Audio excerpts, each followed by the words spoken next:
Welcome back. Today we're diving straight into something absolutely monumental. In this explainer, we're going to decode a profoundly complex masterpiece of Latin American literature, Gabriel García Márquez's 100 Years of Solitude. We'll be breaking down the dense historical data, the mythic structures, and the really profound warnings embedded right within its pages. It's a text that weaves reality and myth so tightly together, it completely redefined global literature forever.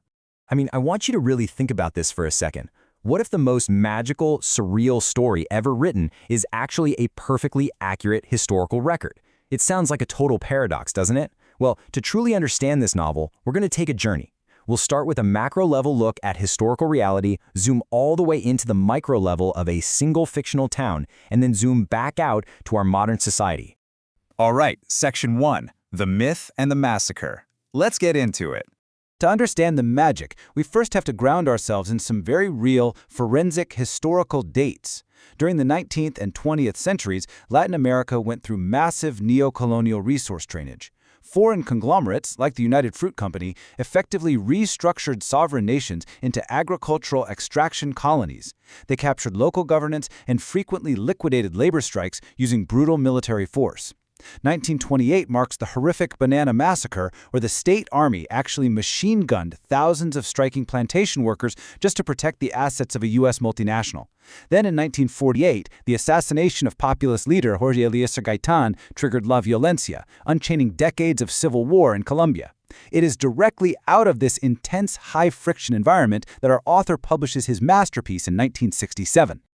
Moving on to Section 2, Engineering Magical Realism. Okay, so what exactly is magical realism?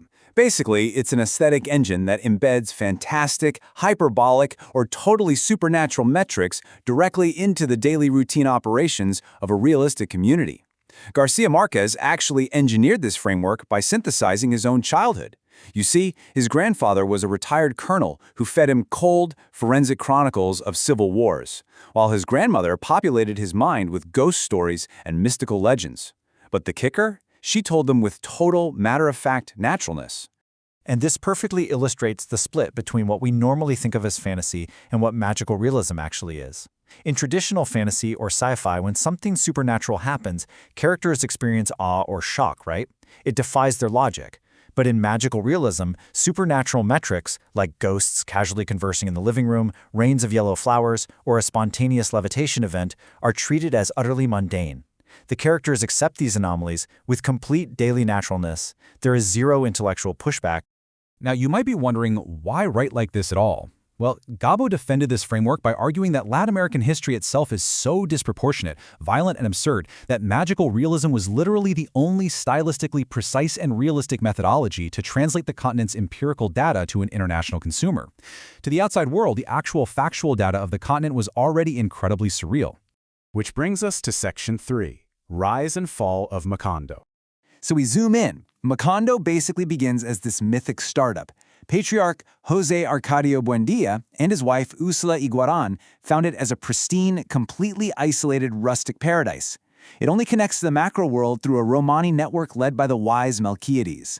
But that structural isolation is violently shattered. The railway arrives, bringing a United States banana conglomerate, which leads to a volatile surge of artificial wealth and highly predatory corporate exploitation. Eventually, the labor force strikes, and what follows mirrors the historical reality we just talked about. The state military executes thousands of workers at the railway station and dumps them into the sea. But here is the most devastating part. The state then uses aggressive censorship and propaganda to systematically delete the public memory of the event entirely. They literally erase it. Immediately following this horrific censored massacre, the town is penalized. 4 years, 11 months, and 2 days. That is the exact duration of an uninterrupted, punishing deluge, a relentless rain that plunges Macondo into absolute material decay. It utterly destroys its physical infrastructure and entirely washes away all that artificial market wealth. Section 4, The Curse of Circular Time. Here's where things get really fascinating. Totally breaking away from Western linear timelines, the narrative tracks 7 generations of the Buendía family, and they are hopelessly locked in a tragic rotating temporal loop. It's like a redundant genetic trap. The characters systematically duplicate their names and their traits. The Jose Arcadios always inherit massive physical power, extreme impulsivity, and a drive for extravagant projects. On the flip side, the Aurelianos inherit profound cognitive introversion and a really sharp capacity for warfare and isolation. Take Colonel Aureliano Buendia, for instance. He engineered 32 civil insurgencies and faced a staggering 100% loss rate. Strategic errors just duplicate, generation after generation. And, well, that brings us right to the title of the book itself. What is this solitude? Because solitude here isn't merely about physical isolation. It is a profound, ego-driven inability to execute love, connect with external capital, or manifest genuine empathy. It's a complete empathy bankruptcy. Each member of the family operates locked inside their own sterile, non-productive obsessions, like manufacturing the exact same miniature goldfish over and over, or deciphering dead parchments, completely alienating themselves from the collective destiny of their community. Because they cannot break this cycle of solitude, the lineage faces permanent liquidation. The apocalyptic shutdown of Macondo is intense. It culminates in an incestuous alignment between Aureliano Babylonia and his aunt, Amaranta Ursula. Their infant is born with a physical mutation, a pig's tail, which fulfills an ancient family terror. The mother dies, and the infant is shockingly consumed by predatory red ants. Right there in the ruins of the estate, Aureliano finally decodes the encrypted Sanskrit parchments left centuries prior by Melquiades, and it is a literal forensic data decoding event. As he processes the final data strings, he realizes the archives detailed his family's entire history before it even happened. And at the exact microsecond he finishes reading, Macondo is systematically wiped from the earth by a localized dust storm. Now, let's look at Section 5, our modern amnesia grid. This is where the source material maps Macondo's fate directly onto our 21st century landscape.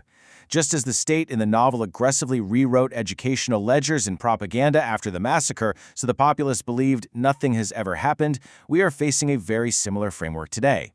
First, a real-world tragedy or systemic inequity occurs.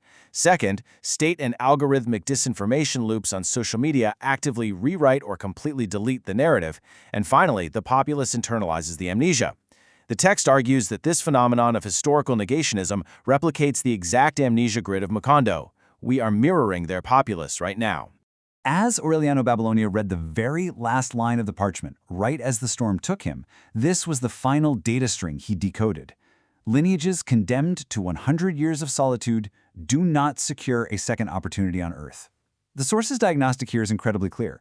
Our contemporary solitude remains highly active in our systemic inability to process our own historical data errors. When we allow historical memory to be deleted, we are essentially condemned to cyclically re-execute our very worst political tragedies. We just don't get a second chance. So, that leaves us with one incredibly powerful question. Are we currently living in our own Macondo, algorithmically deleting our history right up until the storm arrives? It's definitely a chilling thought. But honestly, understanding how this masterpiece structures its warnings gives us the tools to break our own cycles. I really hope this explainer has sparked your curiosity to dive into the profound depths of this book yourself. Keep questioning, keep learning, and thank you so much for joining me today.